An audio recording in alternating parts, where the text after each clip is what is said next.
Hello and welcome to Mr. Randy's Wine and Spirits. I'm Mr. Randy, and you're blocking the microphone over there. Okay, so here we are, another final pour episode. If you're new to the channel, hello, welcome. Things like that do tend to happen. All my returning viewers, you know things like that definitely happen. So who's going to bother us today? Will it be the cat? Will it be the watch? Will it be, her name over there? She's unplugged, but she can hear me from the bathroom. I have one in the bathroom too. Anyway, I like listening to music and stories while I'm doing all kinds of things all over the house, but enough of that. Today's final pour episode is going to be of the Cutty Sark blended Scotch whiskey 12 year, 40% alcohol by volume, 700 milliliter. Give you one last look at the backside. Imported by 375 Park Avenue Spirits, New Orleans, Nolans, Glen Turner Company Limited, Edinburgh. So my wife watched a video yesterday of it was just one of those walking videos on YouTube. I like to watch a lot of stuff like that on YouTube when I'm just chilling and vibing. Cork pop over here. There we go. But it was somebody just basically had the GoPro or something and was walking the streets of Edinburgh like 4 a.m. And I was like, and it didn't look like it was 4 a.m. It looked like, oh geez. Okay, it's kind of hard to tell because that bottle is so dark. Is it green or is it brown? It's brown. It's so dark, it's hard to tell. Put you over there. You know that's where you belong, over there. Kyla, place. That's horrible. Yeah, but the video was like somebody walking. I don't know what part of the year it was, but they were walking around downtown Edinburgh. It was a ghost town because it's 4 a.m. in the morning, but it looked like it was probably just at sunrise, like just before 7 p.m. or 7 a.m. here in the States. That's when it looks like. And they were like, 4 a.m. It's like that in Japan. They said that too. I got a buddy over there who's like, yeah, that's what, it's light at 5 a.m. in the morning. It's light enough to go to work. I'm like, okay. I'm usually up at 4:30 a.m. or sooner. It's very light on the nose. Very light on the nose. Now, we've had the original, the OG Cutty Sark, has a little bit more roughness to it because it's not aged for so long. And I do believe that they do not use the same blending for the 12 year as they do for the OG. I believe it's a little bit more select.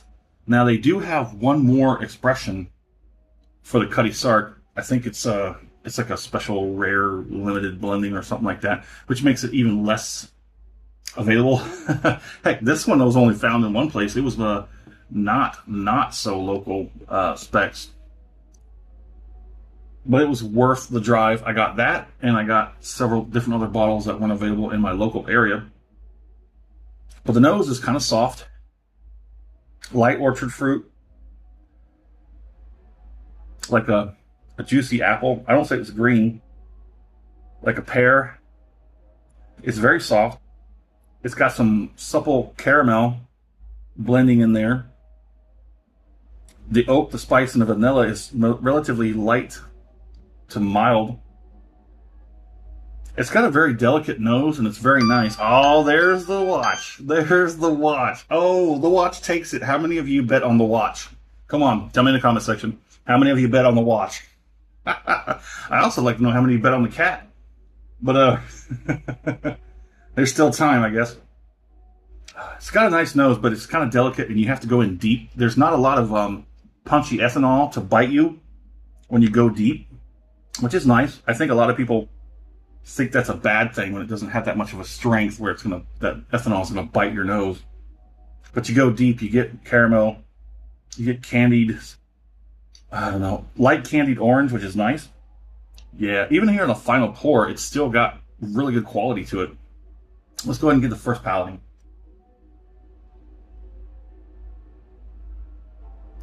I like that. I gotta say, after all is said and done, I still like it. I do still prefer the original OG Cutty Sark because it has a little bit more roughness, a little bit more character to it. This is a little too smooth. It's a little too easy, but it has more complexity. So there's the trade-off, right? Do you like a little more character, a little more roughness? Or do you like a little more complexity and longevity? Because it does have more complexity on the long end, where the original OG gives you a lot of character up front and for the duration. So I guess that's the thing. The 12 year is going to have more complexity throughout the bottle. The OG is going to have more character and strength throughout the bottle. So pick your poison, I guess. Let's go ahead and get one more.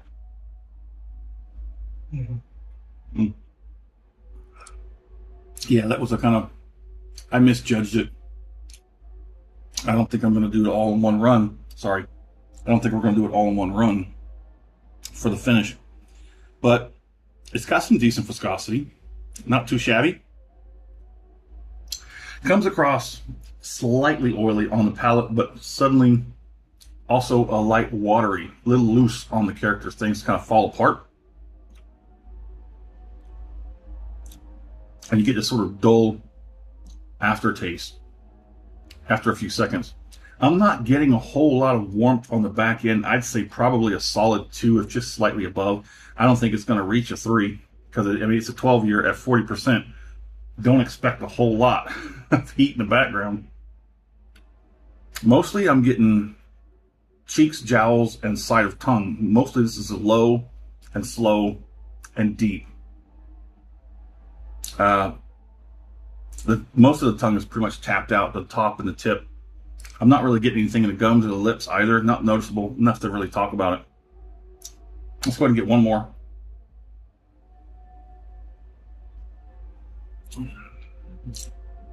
If you like the video, go ahead and hit that thumbs up button. If you have not subscribed to the channel as of yet, go ahead and do so while you're there. That way all this content comes to you as soon as I release it. Yeah, it has a sort of very slightly acidic, sort of sour, dry back end. I can't blame it for being the final pour of a 12 year blended. If it was a single malt, yeah, it would have been much better. But Cutty Sark's not about single blends. That's the whole point. Cutty Sark is about blending. That they blended all their whiskeys together in like a big melting pot. That's how they built that community of wayfarers. That's how they made their living.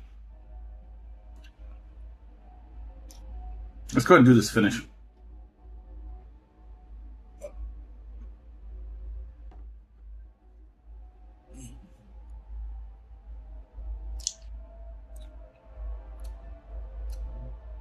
It's nice. I like it. But again, I'm going to prefer the roughness of the OG. Roughness. And it gets a little bit more strength because it's not a 12 year. 12 year is going to take more roughness and character out of the spirit and the whiskey. It's just refined.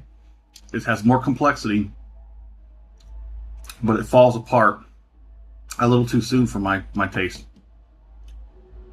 And again, I would prefer J&B Rare anyways. But Cutty Sark would probably right behind that J&B Rare. Yeah. So the back end is still not going to make a 3. It's not going to make a 3.